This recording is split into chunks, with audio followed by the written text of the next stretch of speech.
خزانہ ہر ایک کو نہیں ملتا، وہ صرف خاص لوگوں کو ملتا ہے۔ اگر آپ ان خاص لوگوں میں شامل ہونا چاہتے ہیں تو اسی کاغذ پر ہاں لکھ کر اپنے گھر کے سٹور روم میں رکھ دیں۔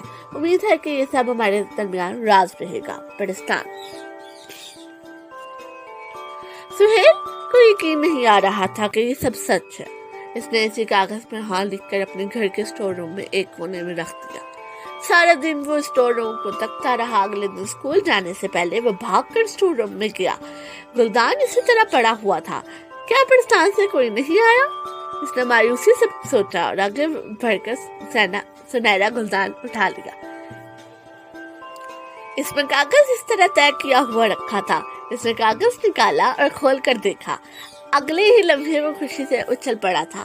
یہ کل والا کاغذ نہیں تھا، یہ دوسرا کاغذ تھا جس پر دوسرا بیگاؤن لکھا ہوا تھا۔ ہاں لکھنے کا مطلب یہ ہے کہ آپ خاص لوگوں کو شامل ہونا چاہتے ہیں، مگر عام سے مختلف ہونے کے لیے کچھ شرائط پوری کرنا ضروری ہے۔ کیا آپ تیار ہیں ان شرائط کو ماننے کے لیے؟ ہاں یا نہیں؟ اسی کاغذ پر لکھ کر گلدان اسی جگہ پر رکھے۔ پرستان۔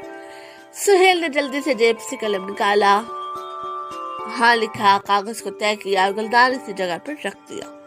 سارے دن وہ انہیں خیالوں میں ڈوبا رہا۔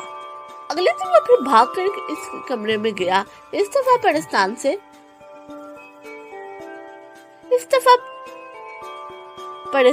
بھیجے گئے خط نے سہیل کو حیران کر دیا تھا۔ خط میں لکھا تھا کہ اگر وہ خاص لوگوں میں شامل ہونا چاہتا ہے تو پہلی شرط یہ تھی کہ اسے محنت کرنا ہوگی، پڑھائی میں دل لگانا ہوگا۔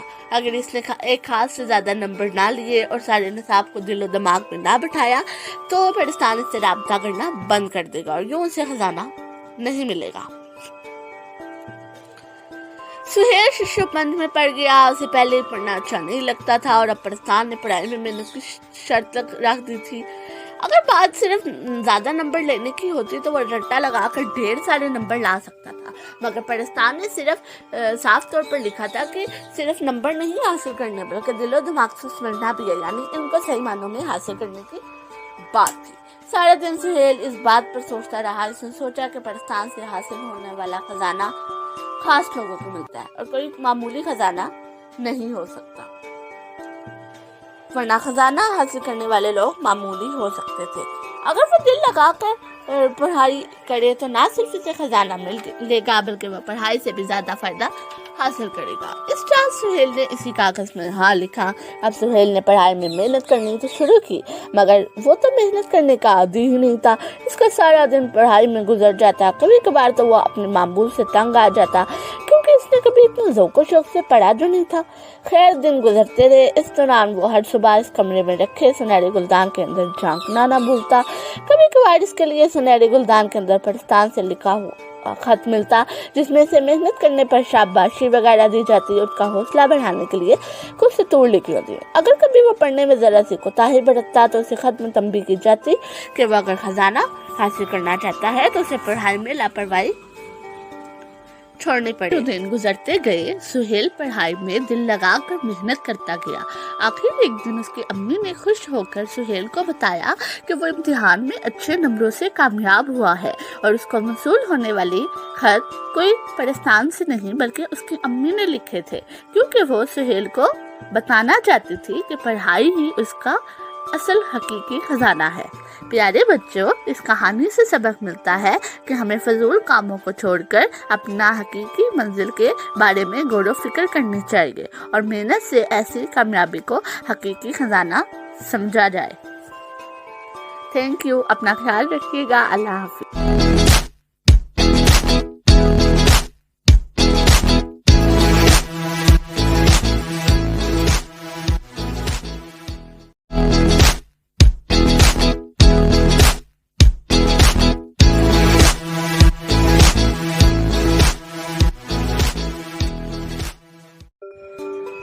جھوٹے بکھاری۔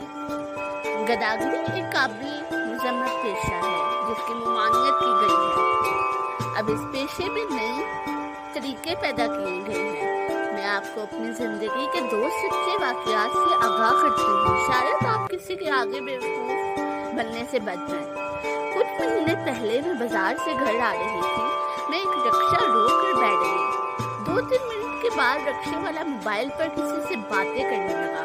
اس کی باتیں مجھے واضح سنائی دے رہی تھی کہ وہ کہہ رہا تھا، یرا میں بہت سخت پریشان ہوں، بیٹی کے جگر کا آپریشن ہے، ملتان میں پیسہ کم پڑ رہا ہے، سب سے مانگا ہے لیکن کوئی نہیں دے رہا۔ بیٹے نے اپنی موٹر سائیکل بیچ دی ہے لیکن پھر بھی پیسے پورے نہیں ہو رہے۔ یہ سن کر میرے دل میں رحم کے جذبات غالب آ گئے۔ جب رکشا رکا تو میں نے کرائے کے علاوہ 200 روپے مزید دے دیے۔ گھر آ کر میں مطمئن تھی کہ آج بڑے نیکی کا کام کیا ہے۔ اس واقعے کے تقریباً 2.5 مہینے بعد کی بات ہے کہ اتفاقاً وہی رکشے والا مجھے نظر آیا۔ اس بار میں بازار سے گھر آ رہی تھی۔ میں اسی رکشے میں بیٹھ گئی۔ میں نے اسے پہچان لیا تھا لیکن مجھے نہیں پہچان سکا۔ ظاہر ہے اس کے رکشے پر روزانہ کئی لوگ بیٹھتے ہوں گے اور اس بات کو کچھ عرصہ بھی گزر گیا تھا۔ بہرحال 2-3 منٹ بعد رکشے والے نے اپنا موبائل نکالا اور کسی سے بات کرنے لگا۔ میرے دماغ میں جھماکا ہوا اور اس نے انداز سے بالکل وہی باتیں کر رہا تھا، یرا میں بہت پریشان ہوں، بیٹی کا آپریشن ہے، رقم کا انتظام نہ ہوا تو میری بیٹی مر جائے گی، وغیرہ وغیرہ۔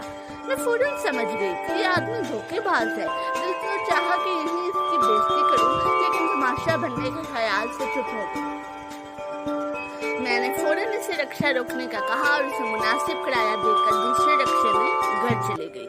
ایک اور واقعہ سنیے۔ بقرہ عید کے موقع پر جب ہمارا بکرا ذبح ہو گیا تو امی نے سارا گوشت ایک بڑے تھال میں رکھوا دیا۔ جو مانگنے والے آتے ہیں امی کو تھال سے گوشت اٹھا کر دے دیتی۔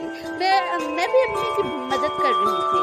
بقرہ عید ایسا موقع ہوتا ہے کہ کسی سوالی کو ٹکرانا برا لگتا ہے۔ کوشش یہی ہوتی ہے کہ زیادہ سے زیادہ غربا اور مستحق لوگوں تک گوشت پہنچ سکے۔ دروازے پر دستک ہوئی ایک عورت سفید سادہ برقعے میں آئی۔ گوشت مانگا، میں نے امی کے ہاتھ سے لے کر اسے دے دیا۔ تقریباً 2 گھنٹے بعد کچھ فقیر عورتیں اکٹھی آ گئیں اور گوشت مانگا۔ ایک عورت کی آواز کچھ جانی پہچانی لگ رہی تھی۔ میں نے کہا تم کو ابھی گوشت لے کر گئی تھی۔ بہرحال کچھ بحث کے بعد ہم نے اسے دوبارہ گوشت دے دیا۔ اسی طرح وہ عورت کچھ دیر بعد کالے برقعے میں آ کے پھر گوشت لے گئی اور ایسے ظاہر کیا جیسے پہلی دفعہ آئی ہو۔ گوشت تو تھا ہی ان لوگوں کے لیے لیکن ایک ہی گھر سے کئی بار گوشت لے جانا درست نہیں لگتا۔ یہ اضافی گوشت کسی اور کی ضرورت مند کے کام آ جاتا۔ صدقہ خیرات اور مال خرچ کرنے سے انکار نہیں، لیکن اگر کوشش کر کے یہ اطمینان کر لیا جائے کہ سوالی واقعی ضرورت مند ہے یا نہیں، اس کی مدد کرنے سے خوشی بھی ہوگی اور ثواب بھی ملے گا۔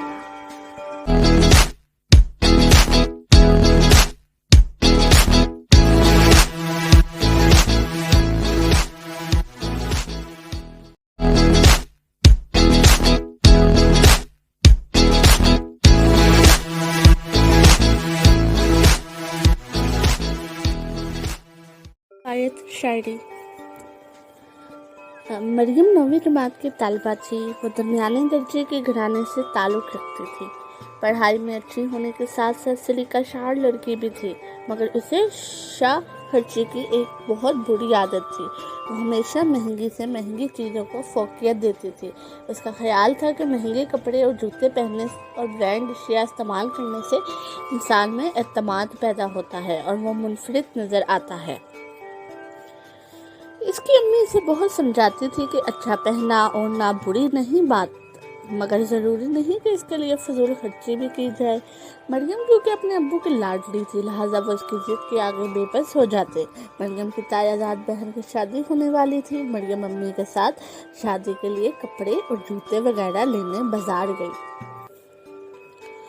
کپڑے کی دکان پر اس کی امی کو خوبصورت اور نفیس ریشمی کپڑے بہت پسند آئے، مگر مریم نے انہیں نظر انداز کر دیا اور اپنی امی سے دوسری دکان پر چلنے کی ضد کرنے لگی۔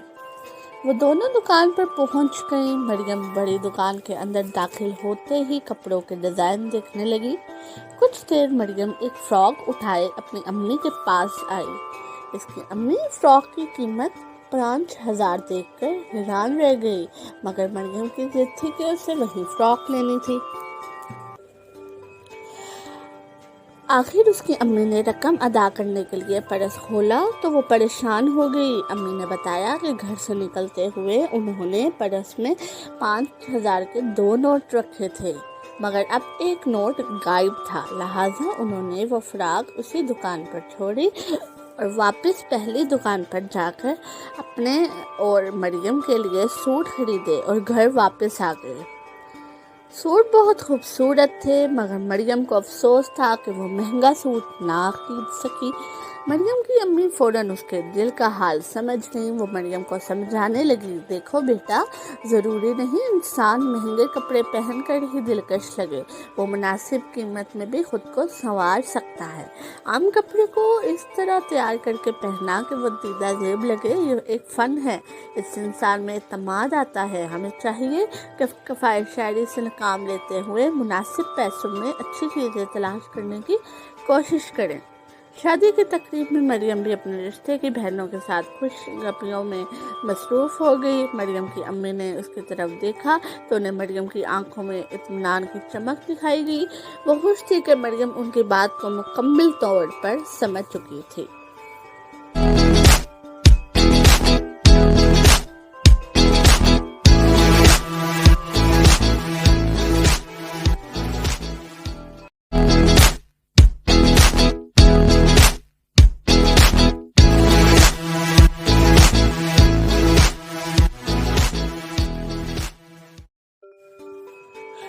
نیکی کا جذبہ۔ فریحہ کی عمر 12 سال اور احمد کی عمر 14 سال تھی۔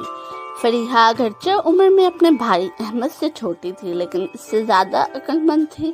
شیخ سعدی رحمۃ اللہ علیہ نے فرمایا تھا، بزرگی عقل سے ہے، ماہو سال سے نہیں۔ ایک دن احمد نے دیکھا کہ اس کی بہن نے چھوٹی سی مٹکی جس کے ایک طرف لمبائی میں چھوٹا سا سوراخ تھا، ہاتھ میں اٹھا رکھی ہے۔ احمد نے پوچھا، یہ کیا ہے؟ فریحہ نے جواب دیا، اس کا نام بچت گھر ہے۔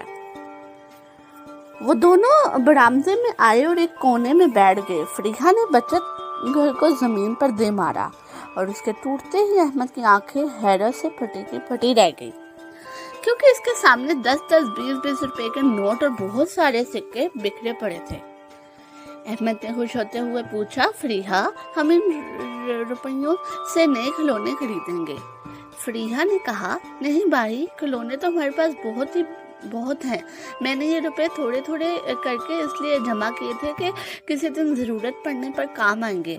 تم نے کتاب میں نہیں پڑھا، آج کی بچت کل کام آئے گی؟ اپنی بہن کے منہ سے سن کر وہ کھلونے نہیں خریدیں گے۔ احمد کا دل بجھ گیا، اس نے اداس لہجے میں پوچھا، پھر ان روپیوں کا کیا کریں گے؟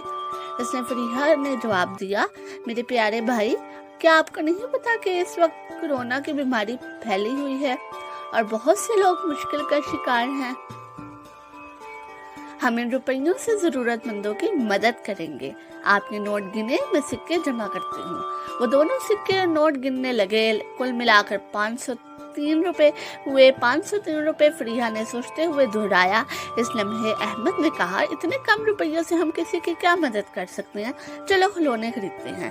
فریحہ، احمد بھائی، مدد کرنے کے لیے رقم کا زیادہ ہونا ضروری نہیں، بلکہ جذبہ اور نیت ہونا ضروری ہے۔